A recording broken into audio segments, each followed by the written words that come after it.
నమస్తే. ఇన్నాళ్ళు నన్ను సపోర్ట్ చేస్తూ, ఎంకరేజ్ చేస్తూ మీ ప్రేమని నాకు అందిస్తున్న ప్రతి ఒక్కరికి కృతజ్ఞతలు.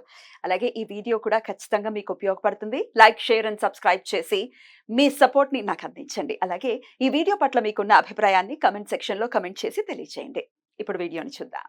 జ్యోతిష్య శాస్త్రం ఒక అద్భుతం. వేదాంగమైన జ్యోతిష్య శాస్త్రం అనేటువంటిది మానవ జీవన గమనానికి ఒక వరం. జ్యోతిష్య శాస్త్రం నీ జీవితంలో వెలుగునింపే ఒక భాష.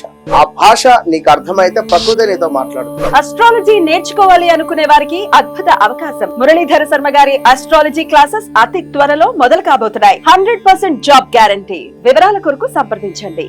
నమస్తే, వెల్కమ్ టు అవర్ ఛానల్. నేను పద్మిని. ప్రస్తుతంతో పాటు ప్రముఖ ఆధ్యాత్మికవేత్త, ఆస్ట్రోన్యూమరాలజిస్ట్, వేదిక్ వాస్తు స్పెషలిస్ట్, శ్రీ విద్య మరియు హనుమత్ ఉపాసకులు బ్రహ్మశ్రీ డాక్టర్ సిస్లా జయశంకర్ గారు మనతో పాటు ఉన్నారు. మాట్లాడదాం సార్. నమస్తే సార్. సార్, నక్షత్రాల గురించి చెప్తున్నారు చాలా అత్యద్భుతంగా. అయితే ఏదో నక్షత్ర తత్వమే కాకుండా పాదాలు ఖచ్చితంగా ఉంటాయి. 4 పాదాలు ఉంటాయి. ఏ నక్షత్రానికైనా ఆ నక్షత్రానికి సంబంధించిన పాదానికి కూడా ప్రామినెంట్ గా రోల్ ని ప్లే చేస్తుంది. అందుకే కదా విభజించారు.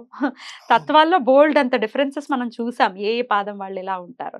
అది కృతికా నక్షత్రం అయినా 4 పాదాల్లో కూడా డిఫరెంట్ లక్షణాలు. అద్భుతం. శాస్త్రం అద్భుతమైనటువంటి ఒక వరం అని చెప్పుకోవచ్చు. దాన్ని అర్థం చేసుకుని అనుగుణంగా మనం గమనాన్ని గనక మన గమనం ఉంటే ఇంకా తిరుగులేదు. మన భారతీయ సంస్కృతిని, మన విద్యని, మన మునులు, ఋషులు వీళ్ళు మనకు అందించిన సమాచారాన్ని విలువిచ్చి గౌరవించి తెలుసుకుంటే బోల్డ్ అంత నాలెడ్జ్ ఉంది. ఖచ్చితంగా సముద్రం అంత నాలెడ్జ్ ఉంది. విలువ ఇవ్వాలి.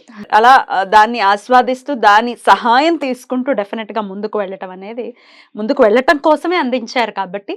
రైట్ సార్, ఇక నక్షత్రాల గురించి చెప్తూ ఉన్నారు కాబట్టి పూర్వాషాఢ వరకు మనం ఆల్రెడీ మాట్లాడుకున్నాము. ఉత్తరాషాఢ నక్షత్రం, ఈ ఉత్తరాషాఢ నక్షత్ర జాతకులు ఎలా ఉంటారు, ఏమేం జీవితంలో ఖచ్చితంగా మార్చుకోవాలి, ఒకసారి మీ ద్వారా.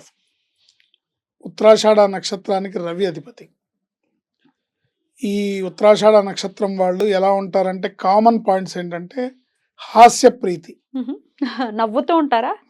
నవ్వుతూ నవ్విస్తూ ఉంటారు. లేదా హాస్యాన్ని ఇష్టంగా ఆస్వాదిస్తారు. వాళ్ళు నవ్వుపైన ఇష్టపడతారు. బహుశత్రువులు ఉంటారు. క్లేశములు ఉండును, అంటే బాధలు, ఇబ్బందులు, కష్టాలు ఉంటాయి. విశిష్టమతి అంటే sir different mentality, various mentalities, అంటే ఒకే మనిషిలో రకరకాల వివిధ పార్శ్వాలు అంటారు కదా, అపరిచితులు ఉంటారు. ఎప్పుడు రెమో వస్తాడో, ఎప్పుడు అపరిచితుడు వస్తాడో, ఎప్పుడు రామానుజం వస్తాడో తెలియదు. విశిష్టమతి, దయాపరుడు, కానీ బహుభార్యలుండును. అవకాశం దొరికితే వదలరు అన్నమాట. బహుభార్యలుండును. ఇకపోతే ఇవి కామన్గా ఉండే పాయింట్స్. 1వ పాదాన రూపసి, మేధావి, కళాప్రియుడు, ఉదారుడు. వీళ్ళకి గనక జాతకంలో చంద్రుడు బాగుంటే క్లీన్ మెంటాలిటీ. చంద్రుడు బాగుంటే క్లీన్ మెంటాలిటీ ఉంటుందని ఇచ్చాడు మహర్షి. అంటే బాగాలేకపోతే కన్నింగ్ మెంటాలిటీ ఉంటుందని అర్థం. చెప్పకనే చెప్తున్నారు ఇక్కడ. వీరి ప్రమేయం లేకుంటే అన్ని వాటంతటవే సమకూరును. వీరి ప్రమేయం లేకుంటే, అంటే వీళ్ళు ఇన్వాల్వ్ అవ్వకుండా ఉంటే ఆటోమేటిక్గా వాళ్ళకి అన్ని వస్తాయి. సెట్ అయిపోతుంటుంది. ఇన్వాల్వ్ అయి ప్లాన్ చేస్తే మటుకు అనుకున్నవి బెడిసి కొడుతూ ఉంటాయి. ట్రికీగా ఉంది. విపత్కర పరిస్థితులను ఎదుర్కోలేరు. అంటే బేలగా, సెన్సిటివ్గా, ఏదన్నా వచ్చి ఆపద మీద పడితే మొత్తం సరెండర్ అయిపోతారు. ఇది 1వ పాదం. 2వ పాదాన పీనాసి, మాటకారి, బలవంతుడు, కృత్రిమత్వంతో భంగపాటు, ఆర్టిఫిషియాలిటీతో భంగపాట్లు ఉంటాయి. అంటే ఎదుటి వాళ్ళకి అర్థమైపోతుంది ఇది ఆర్టిఫిషియల్, అది అబ్బో చెప్పాడు రా బాబు అని తెలిసిపోతుంది అనమాట.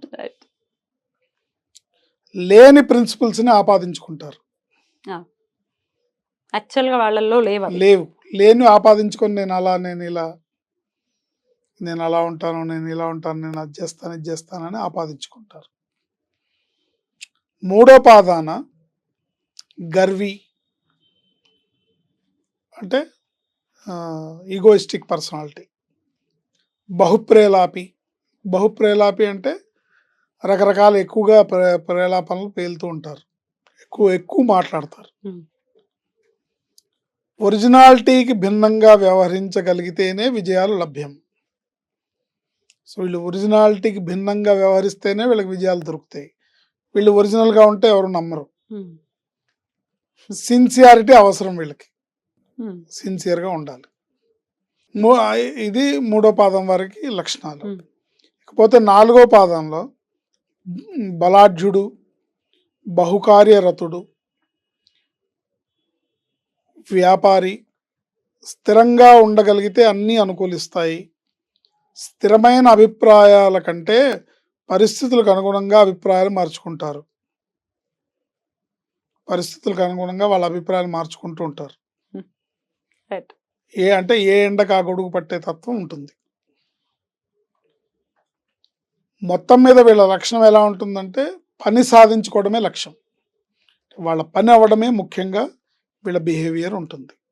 ఇది వీళ్ళు మహర్షి గారు చెప్పిన ఉత్తరాషాఢ నక్షత్ర లక్షణాలు. 4 పాదాలు వాళ్ళు. 4 పాదాలు. ఏం మార్చుకోవాల్సి ఉంటుంది సార్ లైఫ్ లో ఖచ్చితంగా? వీళ్ళు మాటలు తగ్గించుకొని, ఉన్నవి లేనివి మాట్లాడకుండా, ఏదుందో అది మాట్లాడుతూ సిన్సియర్గా ఉండి,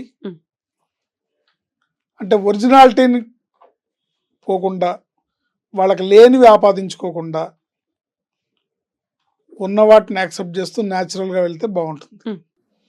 బట్ ఆ లక్షణం అది బై బర్త్ వచ్చినప్పుడు లక్షణం నక్షత్ర లక్షణం కాబట్టి బట్ తెలుసుకుంటూ నడుచుకోవడం బెటర్ కదా. నడుచుకోవాలి. At one point of time definite గా మనం చెప్తూ ఉంటే బ్రెయిన్ కి ఇది వద్దు ఇది వద్దు ఇది వద్దు అని దాన్ని ట్యూన్ చేయడమే కదా. చేయొచ్చు వాంటెడ్ గా చేయొచ్చు, చేసుకోవచ్చు. చేసుకుంటే బెటర్ లైఫ్ ఉంటుంది. 100%. Right sir. ఇక ఆరాధన విషయం చెప్పండి సార్. డెఫినెట్లీ వీళ్ళు ఆదివారం నాడు సూర్య నమస్కారాలు చేయడం, ఆదిత్య హృదయ స్తోత్ర పారాయణ చేసుకోవడం, శ్రీరామచంద్ర ప్రభువుని ఆరాధించడం, వారి పాదాన్ని అనుసరించి డెఫినెట్ గా చెప్పినటువంటి రెమెడీస్ చేసుకుంటూ అలాగే మార్పుని కూడా తెచ్చుకుని లైఫ్ లో వాళ్ళు ఇప్పుడు ఈ పాదాన్ని ఇలా ఉందన్నప్పుడు నా మెంటాలిటీ ఇలా ఉందనే విషయం తెలుసుకోవాలి. అదొక ఇండికేషన్, అంతే. ఇండికేషన్. దాని అనుగుణంగా మనం ప్రవర్తించాలి. మనం వేలెత్తి చూపించట్లేదు ఎవరిని, బట్ అది తెలుసుకొని మనం మార్చుకుంటే ఏది మంచి ఏది చెడు మనకు తెలుసు. ఎగ్జాక్ట్లీ.